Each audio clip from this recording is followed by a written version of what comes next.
Today is the 17th of May 2017. My name is Gregory Choi. This interview is for the British Chinese Armed Forces Heritage Project, jointly organized by the Ming London Institute and the Regent's University London. Good afternoon, Charlie. Good afternoon, Gregory. Yeah. Can I begin by asking your name? Where were you born and where were you born? Right. Gregory, my name's Caswell Andrew Chensee, but I go by Charlie. I was born in Jamaica in August the 8th, 1958.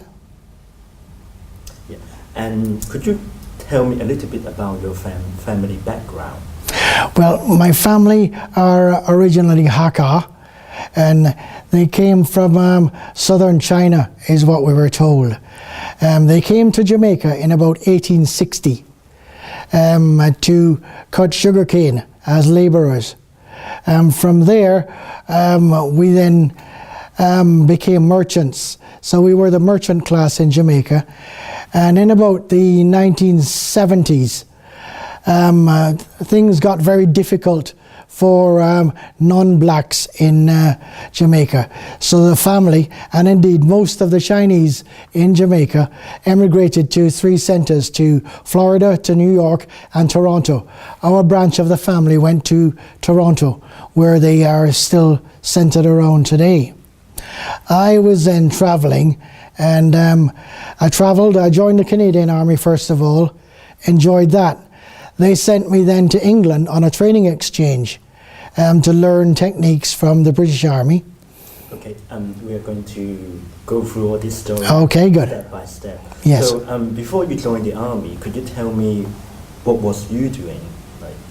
I was just a student in high school, and from high school in Jamaica, I then continued education in Canada.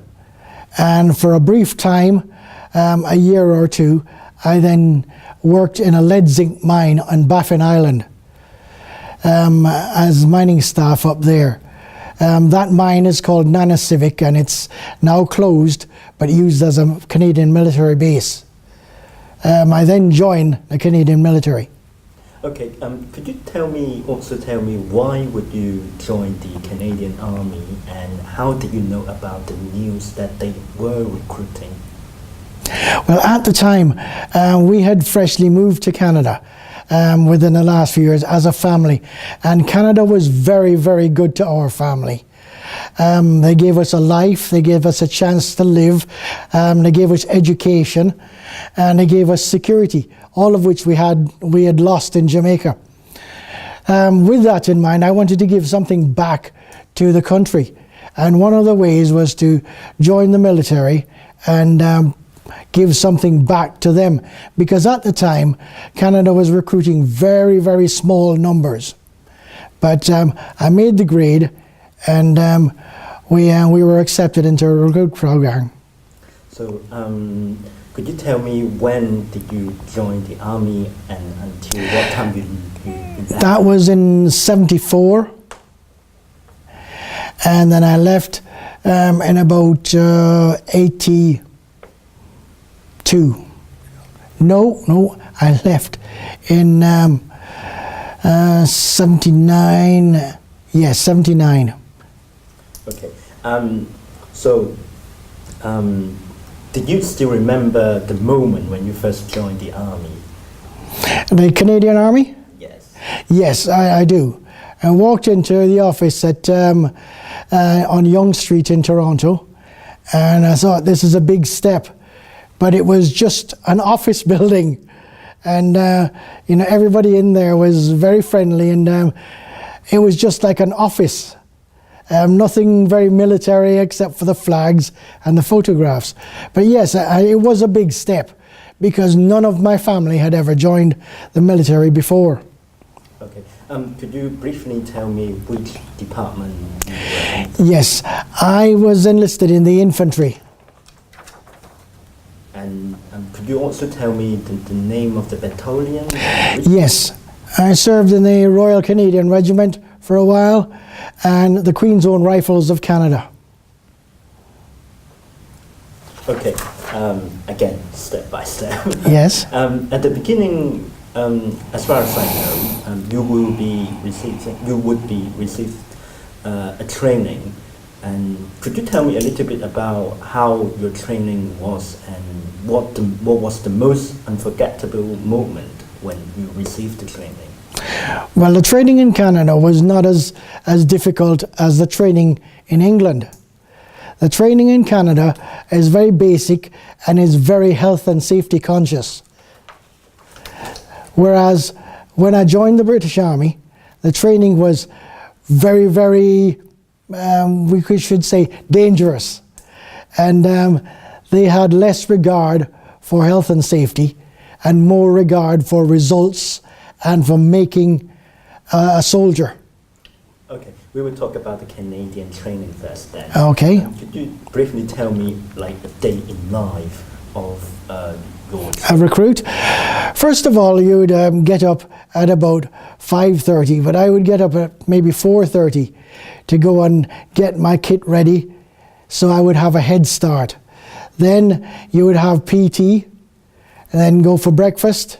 And after breakfast, it would be a series of weapon training or marching drill or field craft. And that went on for several weeks. And it was advancing all the time, progressive training. But again, very safe and very, very gentle. Did you have any unforgettable moment or story or people that you would like to share with us? During that period? During that period, not really. It was a very grey period. There was nothing outstanding. It was all easy because in Jamaica I had been in the cadets before, and a lot of that stuff I covered in the Canadian Army. I had already covered in the cadet force in Jamaica. So things like fieldcraft, weapon training, shooting, marching with weights was all something I was familiar with. Okay. So after the training, when you graduated, which department you were sent to? Queen's Own Rifles of Canada. So could you tell me how did you join the Queen's Own Rifle of Canada? Did you need to pass an examination? No, there was no examination. You were just sent there. And from there, while I was there, I was one of the ones selected to go and do security for the Montreal Olympics in 1976. It was while there I was sent to work with the 1st Battalion of the Royal Canadian Regiment. Okay. Could you, again, briefly tell me your main responsibility when you was in the Rifle of Canada? Yes, I was a rifleman carrying out infantry duties in a rifle company. And from that, it was, again, more training and just general duties, carrying out more training along with a lot of guard duties and so on. But from there, that is why everybody volunteered to go on attachment to get experience. So at the time there was peacekeeping being done in the Sinai and Cyprus. I was unfortunate in that I wasn't selected for that, but I was selected to go and provide security at the Olympics as part of the military contingent there in Montreal. So as you said, you were part of the selected armed force to provide protection for the Montreal Olympics. Yes. Could you share a little bit more about that? Yes, we did a lot of training. Some of it was internal security training for in case of there were riots or civil disorder. There was also quick response. We were actually posted to do security at the airport in case there was a terrorist attack against the aircraft bringing the athletes in, and of which we were perimeter security, which was at the outside of the airport guarding the radar installations in case the radar installations were attacked. So again, long hours of not doing very much. Did you have any unforgettable moment or emergency that you experienced during that period? Unforgettable moments was always having to try and prove myself to the other Canadian soldiers, older and a lot bigger and a lot stronger. So I was always challenging them to things like carrying a 50 caliber machine gun on my shoulders with a tripod up to the roof of the building, up the stairs, and then back down again, which I managed to do, but it nearly killed me. So after being in the Rifle of Canada, then you said you were switched to the Canadian Battalion? The Royal Canadian Regiment, yes. Royal Canadian Regiment. Could you tell me why did you transfer? Again, it was a case of finding an opportunity where there was more training, better training, and chances to do attachments overseas. Like the Montreal Olympics, it was a chance to go and do something different. Could you tell me when did you transfer, and also did you need to go through a lot of examination? No, it was in the spring of 1976. There was no examination, there was no change. It was purely administrative work, and I was sent there for a minimum of 6 months. So when you were in Royal Canadian Regiment, could you kind of compare your responsibility with the one that you served before? What was the difference, and what was your responsibility in that? The same amount of responsibility as a junior rifleman in an infantry section, but there was no real change apart from more training and better training. Could you share a little bit about more about the content of the training? There was physically it was a lot harder. The number and type and variety of weapons that you were trained on was more. The equipment was better. You were taught to drive a lot more different vehicles. So all in all, it was a natural progression. Going from maybe junior school to high school would be a parallel. Could you tell me what was you based in? I was based in Wolseley Barracks in Canadian Forces Base, London, Ontario. So, well, as you said, London, Ontario is not London in here. No, London, Ontario is a small garrison town, right, a university town, and it was quite pleasant. We were the only regiment in the town. Okay. Could you also tell me if you have any unforgettable moment, experience, or friends that you made in when you were in Royal Canadian Regiment? Yes, there was my section commander, Sergeant Olson. He was an older sergeant, a non-commissioned officer, and he was always very fair to me, very helpful, trying to get me to move along and do the right things, right? There was also Corporal Bernie Irvine, who had the biggest moustache I've ever seen. But again, he was a very fair man and a very hard man in that he would push you to the limit of your physical ability. Okay, so could you also tell me a little bit about some traditions or some culture within the military or within the battalion that you served? Yes, within the Canadian Army, drinking alcohol is a culture. So it's a case of you work hard and then you play hard. They also take their history very seriously, and they like to look back on their history and celebrate many of the famous battles that they took place in. Okay. Now we turn to some adventure. So, can you recall some particular event or as you said last time, was the Montreal Olympic, but when you were in Royal Canadian Regiment, did you have any particular adventure which was, or event that you served and kind of meaningful to you?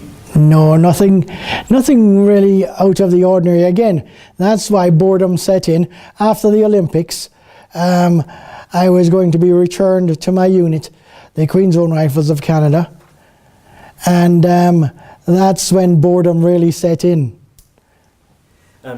So, did you have any overseas opportunity, like within, in the period when you were serving in the Canadian Army?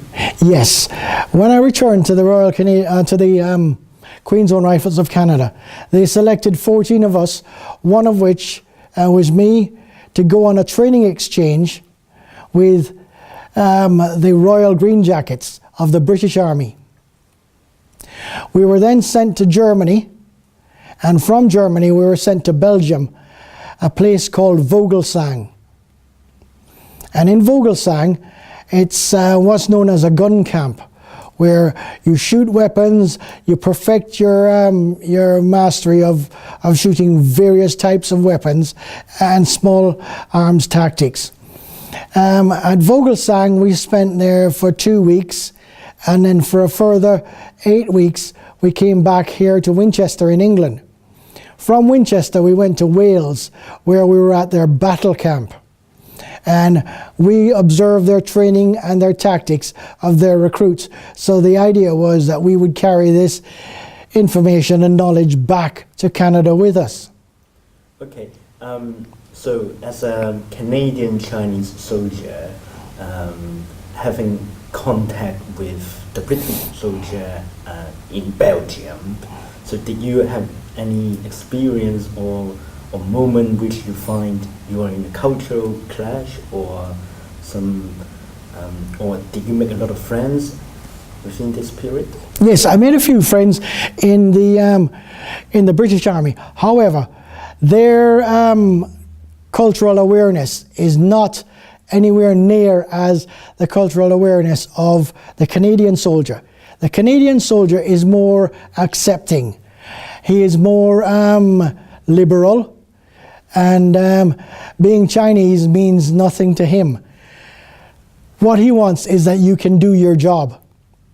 The British soldier looks at you first, and he will see that you are Chinese, and then he'll think you are small, so you can't do the job.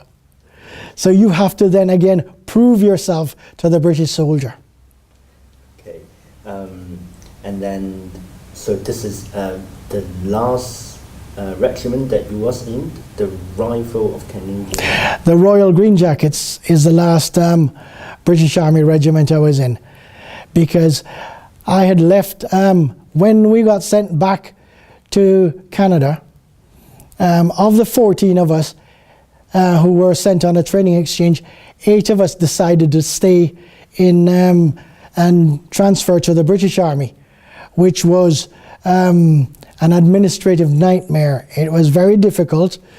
We had to go to the recruiting office, and they were happy to get 8 of the 14 of us to stay on. However, the Canadians were not happy to lose that many of us. So there was a while we were in limbo here, and at that time the British Army put us up in Winchester in their barracks and looked after us very well, fed us, paid us, and kept us there. And so we thought, this is a very good idea, we'll stay. Okay, so then you transferred? Yes, we transferred over with the help of Sergeant Major Brian Walker, and he was instrumental in doing that. A very nice gentleman, very clever, and he always thought outside the box. He always had a solution, Sergeant Major Walker did, because he was able to get around a lot of the rules and regulations.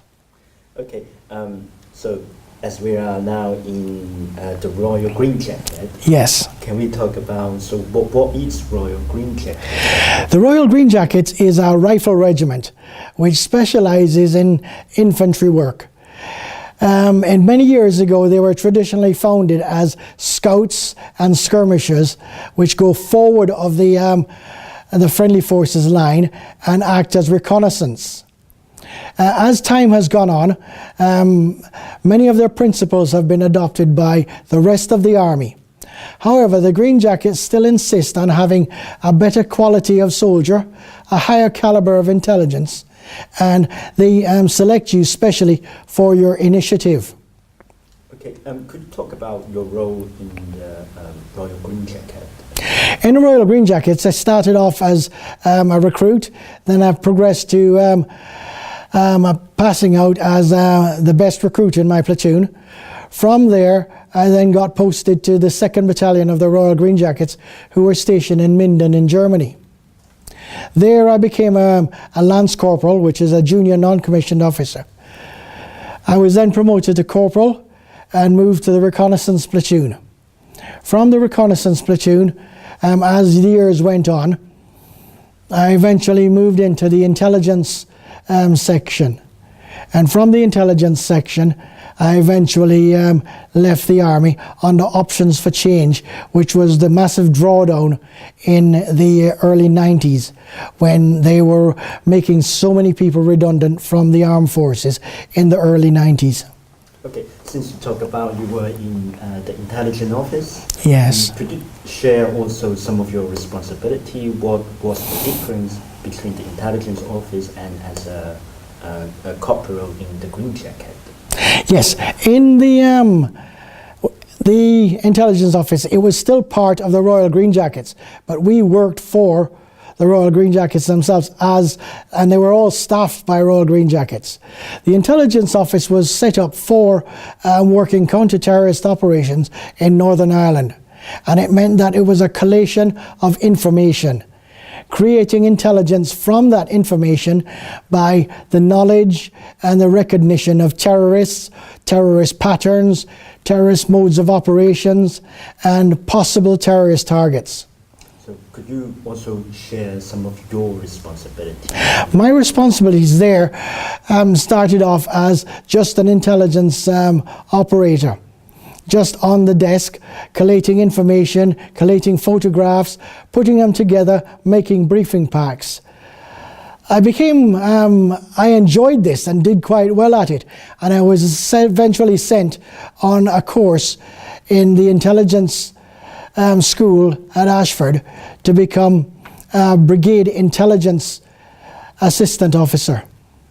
Did you also have any particular moment that you remember, or you really is really unforgettable for you during the time when you was serving the intelligence office or training in Ashford? In Ashford, yes. One particular incident that always goes to mind is that, being Chinese, I wouldn't be asked to go out on patrol during the daytime because I would be recognized. Working in plain clothes, I would then travel at night time. At one stage, we were asked to go down into Fermanagh, and Fermanagh is a countryside, a country county in Northern Ireland, and there are not many Chinese who live in Fermanagh. We were driving through there, going to a checkpoint to deliver some information and some electronic equipment, when the vehicle broke down in the middle of nowhere at night, and it wasn't fun. It was really scary until we were able to call out a recovery vehicle to come and assist us, get the vehicle towed back in, and we went back in once we were escorted in by more uniformed troops. Okay, so you served here until 1979, and could you also tell me the rank by the time when you were leaving the British Army? I left the Canadian Army as a Master Corporal, and I left the British Army as a corporal, but I had been seconded to the British Army Training Unit in Suffield in Western Canada as a sergeant in charge of infantry tactics. So I'd been an acting sergeant then, but I actually, when I left, that was for 10 months. When I left the Army, I was still a corporal. substantive corporal. Okay. Now we are going to switch topic a bit. Let's talk about food. Can you also share some of the so what kind of food that you had when you was serving in the Canadian Army and the British Army, and Yeah. The food wise in the Canadian Army tends to be commercially sourced, as in tins of corned beef, tins of sardines perhaps, carnation milk in little packages, sugar in little packages, mustard and ketchup in little packages. A lot of nice things, cookies and things that are in your ration pack that are commercially sourced, and you could see the name on them. The British Army has food that is what one could call mystery meat. It's in a blank brass-coloured tin, and you don't know what it is. It could be beef, it could be pork, it could be mutton, it might be chicken, but it comes in various forms: stewed beef, or with gravy or without gravy. The biscuits, they call biscuits AB, which were rectangular shaped, very, very hard biscuits. But the food in the ration pack was designed to keep you healthy, keep you fighting, and give you nutrition. There were no fancy stuff there, as in the Canadian Army. Their food is a lot better. The British Army food, while it's sufficient, there are no luxuries on it. There's no peanut butter. Okay. And now we talk about family as well. Yes. So, as you come from a Chinese family, in the first place, did they have any opinion about your decision in joining the army? Yes. My grandfather was not pleased. He was very angry about it and thought I should not. My mother, she believed that whatever you want to do is good for you. My sisters and brothers did not want me to go because they thought once I'd gone, they'd never see me again. But I knew that I would always come back. But the other family, uncles and aunts, they were very supportive and very pleased that I'd made a career in there and that I had done so well in there. So how often would you be able to go back to see your family in the army? When I was in the Canadian Army, leave was regular and very frequent, even weekends off you could get. With the British Army, while you're on active service, posted overseas, travelling in Germany or like Cyprus and England, we would get, every 5 years, we were allowed dom call leave for foreign enlisted soldiers, which meant that we could get 3 months every 5 years. They would pay you to fly home and fly back. And that was a great, great thing, a great system. Okay, now we talk about something about the identity. So as a Chinese, did you ever feel you had experienced difference of treatment or even discrimination within the army establishment? Yes, when we were training for going to Northern Ireland the very first time, my company commander called me in privately, sat me down, and he says, "Charlie, you don't have to go to Northern Ireland if you don't want to, because it's not your war." But I said to him, "I have trained with my brothers and I'm going." Simple as that, sir. But he was kind enough to give me the option not to go.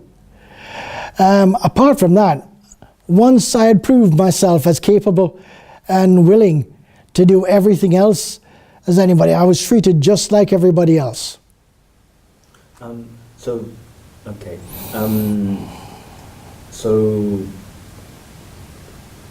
how did the army influence the way you see yourself compared with before joining the army? The army influenced the way I see myself in that I am more self-confident. I am very confident now. I am assured in what I can do and what I can't do. It lets me know that I do have limitations and that everything is not possible. However, if I want to do something, I can try it. I may fail, but I may succeed. And that's what the Army has taught me. Try. Always try. Okay. So when you retired, let's talk about retirement now. Yes. From the Army, I meant. So Yes. when you retired, so what was your post-military life was like? Well, after I left the military in the options for change drawdown in '93, I then went to work for the civil service in an admin post in Northern Ireland for 3 years, and it destroyed my soul. I hated it with a passion, and working inside of an office was just killing me. So I then signed up to join the Northern Ireland Police Service. I was accepted, and I went through the training with the Northern Ireland Police Service, which was very basic, very simple, but more. It was more knowledge-based than physical. So we finished there, and they posted me out to a border station called Caswell. And from there, I did patrols just like we did in the military. So I was a policeman, but doing military stuff. Okay. So by the time when you need to switch from being a military serviceman to civilian life, how did you accommodate? Like, how did you adapt to that change? Well, at the time, I'd just married my wife, who's a civilian from Northern Ireland. And she was an Irish girl, and she helped me greatly in the transition, because I came out from the military and I had no idea about things like paying phone bills. I had no idea about how to run a bank account. It was all done for me by the military. I had no idea that I had to go to the doctor to register in my general practitioner, because we had a military officer looking after your medical. The dental, I needed teeth work. I would just go into the dental officer and he would take care of me. Outside here, I have to go and register with a dentist. It was all a whole new world to me. It was like a child coming out, and I had no idea about living in the real world, even paying rent. Excuse me. Could you also tell me, like, you think how long did it take you to kind of totally integrate with society in Ireland, Northern Ireland? In Northern Ireland, perhaps about a year, because I had the assistance of my wife. We come from a small market town, and because of that, she knows a lot of people, and they just accepted me. And her family are wonderfully accepting.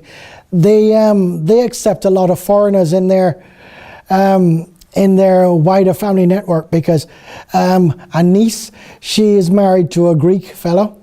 My wife's cousin is married to an Egyptian. Her sister-in-law, or her sister, is married to a Mauritian. So there is a lot of non-white marriage in that family, and they are very accepting and very gentle about including us in everything. Okay, we could kind of talk about the post-military life again. So when you were in the civil service for 3 years, could you talk about the military, the skills and the technique that you learned from the military help you in doing the job? Not at all. In the military, when I asked for something to be done, it was going to be done. I would give an order and it would be done. In the civil service, it might be done, it may be done, and who knows if it would get done in the end. You would give an exact description of what you want in the military, and it would be done your way.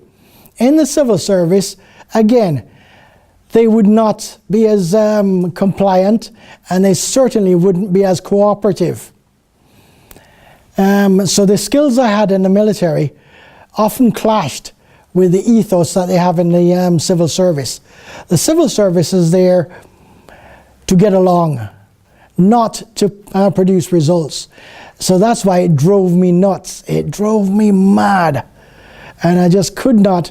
I was so unhappy there. So very unhappy. So So did you recall like an example or a time when you had conflicts with the people from civil service? Oh yes, almost daily. However, there was one case where we have storeroom full of items. I wanted to bring in a computer, just a basic computer, to catalogue all the items and then set a reorder bar. Whereas a case of if we have 20 desks, when we get down to 3 desks, it alarms on the computer and tells us to order more. No, they didn't want to do it that way. They would rather have 20 desks stacked in the warehouse waiting to go all the time. But keeping inventory in a warehouse is dead money. It's a waste of money, a waste of space, and a waste of effort. But they just could not see having an efficient system where we didn't order until we needed it. They wanted to order and keep it sitting there and getting wasted and spoiled or degraded by damp and mildew. So I ran into a lot of opposition there and a lot of foot dragging and a lot of complaints. So I gave up. I just said, I can't work like this. So then you switched to policeman. Yes, I applied to become a policeman in Northern Ireland. And then, like, why would you apply for policeman? Like, did your past as a military serviceman affect your decision? Exactly. Totally and exactly. That was why. So how did you feel better when you... I thought I would find the comradeship. After the disaster of the civil service, I thought by joining the police, it would be similar, a uniform discipline service in Northern Ireland. I thought I would find the comradeship and this esprit de corps that would have been in the military for me. But unfortunately, again, I was disappointed. So how was you disappointed? What was the difference between... Like... Well, the training was fine, but once we got out, it was not always straightforward that you catch the criminal, take him to court, and then put him in jail. Sometimes it's not as simple as that.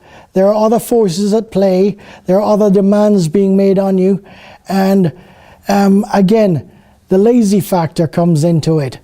And many of the policemen in Northern Ireland are in it for the money and not for the right reasons.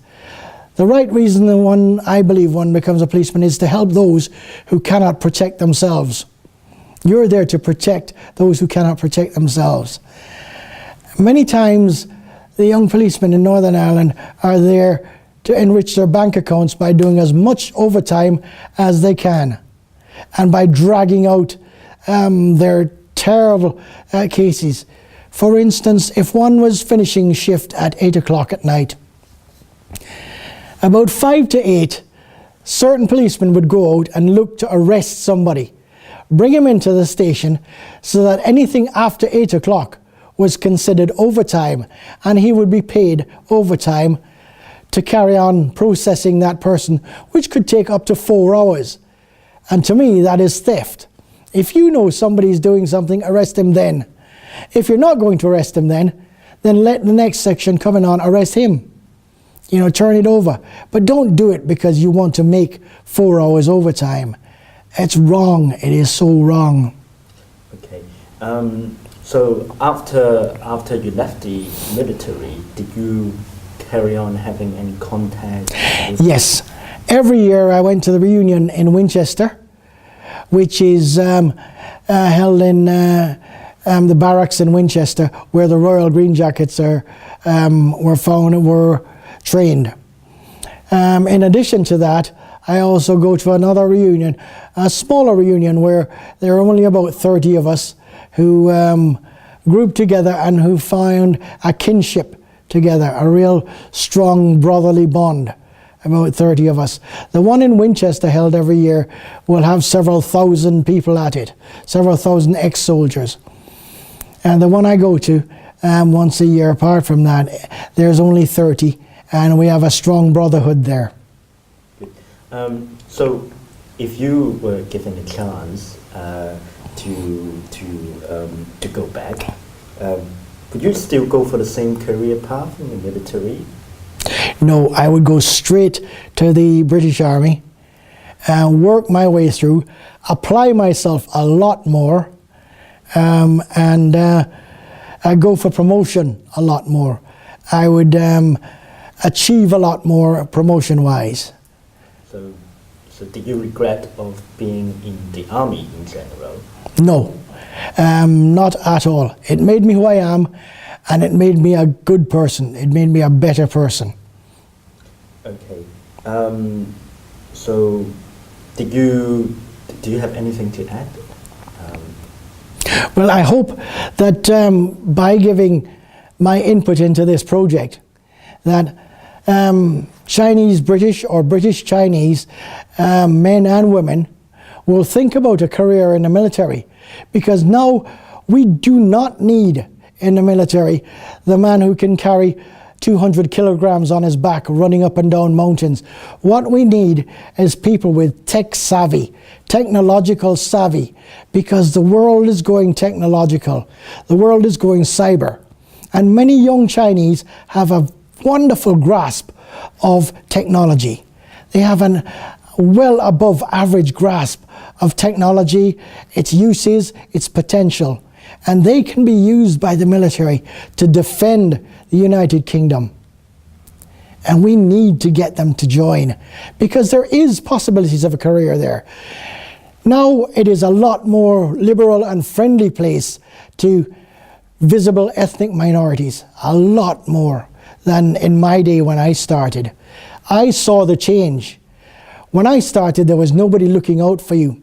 Now they have minorities officers who will mentor and assist and guide young men and women who are not of the white UK races. So I hope they join. I hope this input will last through the time, and some people will see it. And if one person joins, I'll have done a good thing. I did have something to add, actually. So did you engage in any combat experience before? Because you said yes. you were in Northern Ireland. Northern Ireland. Yes, in Northern Ireland, we had one contact on the Falls Road. This was in '82. Four of us were going down the Falls Road near the swimming pools. They call them the Falls Baths, the swimming pool. And it was very late at night. And we were fired on from the area of Albert Street, one round ricocheting off the wall at the man in front of me. The point man, he saw the firing point, the muzzle flash at night, and indicated it, and we all chased towards it. The two teams of four flanked and one going left, one going right, like the horns of a buffalo. And we were going straight up the middle, chasing. We saw the man run across the street, or the gunman run across the street, the Falls Road, running north. He ran into the flour mill. We chased him there. We saw him then running across Albert Street, going north, even further north. We chased him still, and we were running. He had nothing to carry, I expect, except his rifle. We were bogged down with ammunition, with body armor, with helmets, and we ran and we ran. We ran so hard you could taste the blood coming up the lungs. And it was just a terrible feeling, but we ran so hard to try and find him. We just could not get a clear shot at him, because unless you have a clear shot, you're not allowed to fire. Unless you can clearly recognize the gunman, and the gunman is threatening your life or a life of a colleague, you're not allowed to fire. And we just could not. And eventually he just outdistanced us, and we couldn't keep up with him. Okay, a last question about identity. As a Chinese, as a Canadian of Chinese descent, do you think you add any new element to the military? Yes, I certainly did. I showed them that just because a soldier is Chinese, and just because he's not 5'8", weighing 200 pounds, he can still do the job for them, and he can still add to it. And I was probably the first Chinese man that many of my comrades had ever spoken to socially. They only know Chinese over the counter of a takeaway. They don't know that Chinese are intelligent, can speak English, and can carry out tasks that they are equal to themselves. Okay, good. Thank you very much for your time. And this is the end of the interview. Thanks very much, Gregory. Thank you.